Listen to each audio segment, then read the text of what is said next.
actually, I think that's not a bad term. I mean, you're saying goal-driven. I think from tech terms, we would say intent-driven.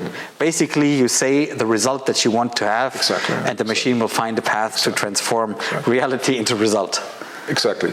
But then also, of course, you have to flip it to do that.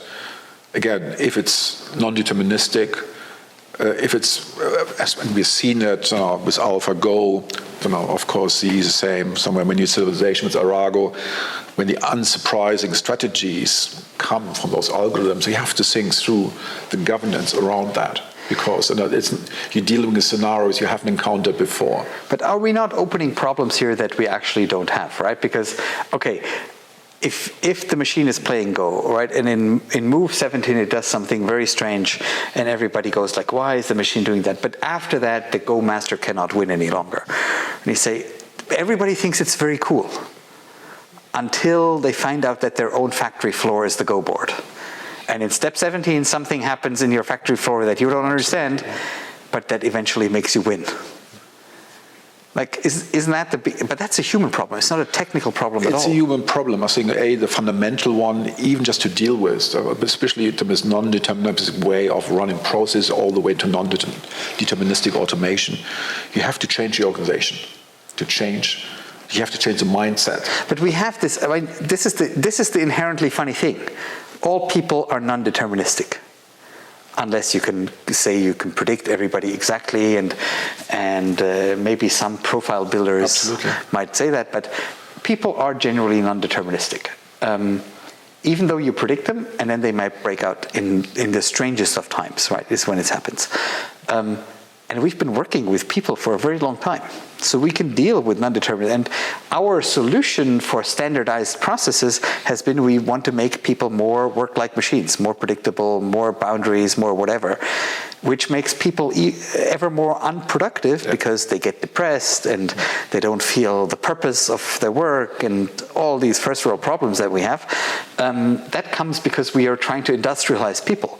But if we go back and say like, okay, and this is something that you just said 5 minutes ago, culture, right, is we have ways of working with people who are undeterministic and, let's say, motivate them or inspire them or whatever to be much more productive.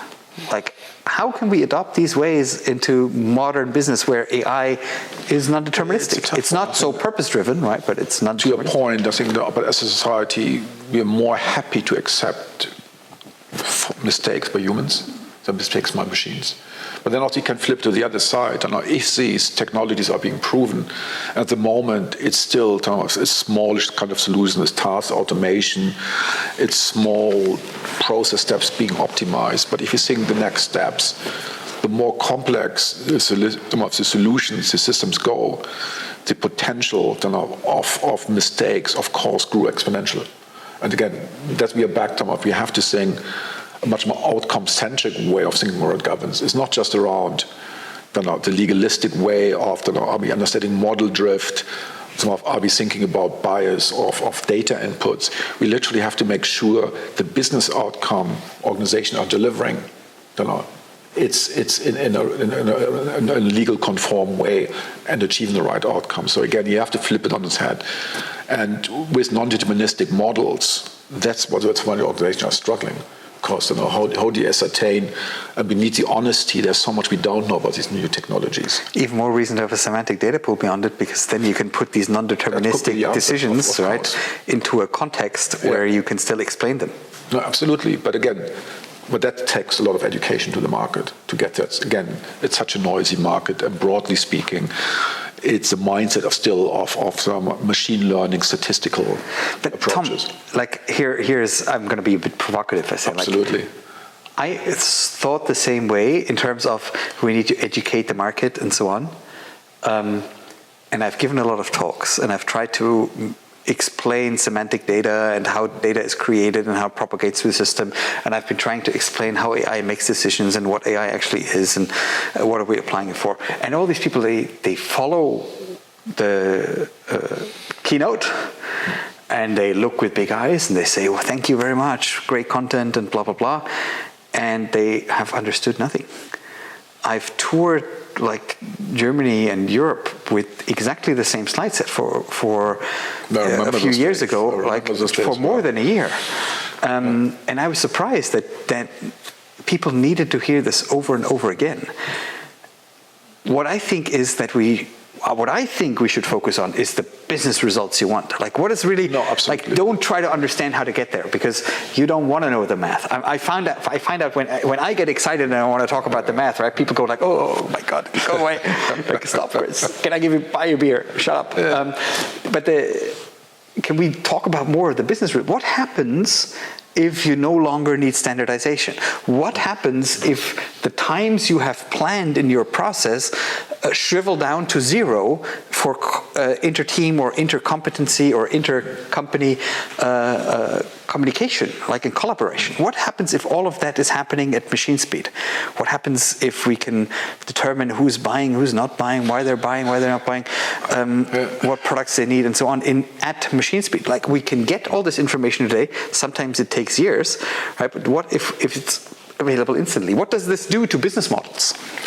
I think that on one hand you're right, and I fully understand your frustration, but I think the opportunity or the challenge is to translate that always into the mindset of the decision maker. And the decision maker, often it's quite a boring experience. They don't get excited about innovation in itself. We are back to almost being clear on the outcomes being achieved, driving that back to what it means to organization. But even, and we've seen it as we work together at Arago, I think, especially on the C-suite, at time, that is not even that difficult to get them excited, even willing to engage around innovations and go the first step. But then to go the next step. If the lead, the opportunity is moved down to the next level, the operational guys who have to change the organization, have to change, keep some of operational teams on the journey with them. That's often where the problems come in. So again, from an articulation, from a marketing point of view, it's not about just focusing on the opportunity any innovation brings. It's the other way around, or thinking outside in from those organizations, from those vantage points, also anticipating resistance to change, quite frankly, and drive their communication from there, which I know is more pains an engineer like you who's excited about driving innovation and advancing things like AI. But I think at times it can be quite boring from a marketing point of view. Well, I'm listening, right? And basically what you say, I translate this back into my more aggressive language, is that, like, you should come into a company and say, like, we are here to disturb the peace. Absolutely, exactly. Right? But also we can I think, another way of looking at, unless you have a burning platform, meaning a business problem, is really if you don't crack that, you might be obsolete. Often the organization won't change. So I think it provides the right context, but again, it's also another pointer for looking at the way some of sales teams, market teams have to look at that, because without that pressure, most organizations will resist change. I've heard the owner of a drugstore say, a year back or so, he said, we know that we're going to be replaced by online shopping, but we want to be at least the last ones to step off the stage. I think that's a very sad proposition for a company that's hundreds of years old, right? But is it really that way? Is digital disruption that cruel, and the winner takes it all? I don't think this. I think it's rarely the winner takes it all. I mean, a good example, I think, at times also, I think, and we discussed it in the past, take RPA, that technology also was around for many years. Is it disruptive? They're not changing whole categories, making organizations superfluous? No, it's not. Come on, RPA is just a script. It's been made more colorful, right? Making a point to get you emotionally involved, because I know your opinion on Definitely, you can get me jumping there. But beyond the fun of that one, it's all I'm saying. At times, it's not the earth-shattering innovation which makes you a lot of money. At times can be even incremental change, but also it's an alignment of stars. We remember how it's storytelling, its context, its aspiration. I think that's typically some of how innovation comes to fly. Many innovations which are brilliant never see almost the daylight of being implemented anywhere. Well, look, I don't want to trash these RPA companies because they've built nice software and so on, but it hasn't brought anyone forward, really. because they could have written those scripts before, okay? Now different people can write the script and it's become easier and a bit cheaper, but exactly, this has nothing to do with what AI can do from a reasoning point of view, where you just get everything automated at machine speed, or from an LLM point of view, where you can change the user interface to language. Now, I think we're back to scope the ambition, what you're trying to do. Again, if the ambition is to change end-to-end processes, the scale, even with incremental improvement, is so significant. Just imagine, if you really get even 1-2 percentage point on a vast scale of your processes, the savings, the efficiency can be so significant. However, is the ambition or the scope, is it literally just employee productivity, task automation? Completely different, and that's largely where RPA came in. I think, of course, we're seeing the RPA provider also trying to reposition and take advantage of agentic, although they have to fill that ambition with meaning, because the big question is, the big system integrators, the hyperscalers, the foundation model, all the workflow specialists, everybody's looking and quoting you. In the end, AI is all about automation, so that seems to be an agentic orchestration. Probably it's the holy grail where value will be captured, but then also you have to think how value is being divided on the terms of technology providers. But it comes down to the ambition, I think, and scope of the problems being solved. But look, I mean, you're talking about agentic and agents and so on, right? But what does this mean?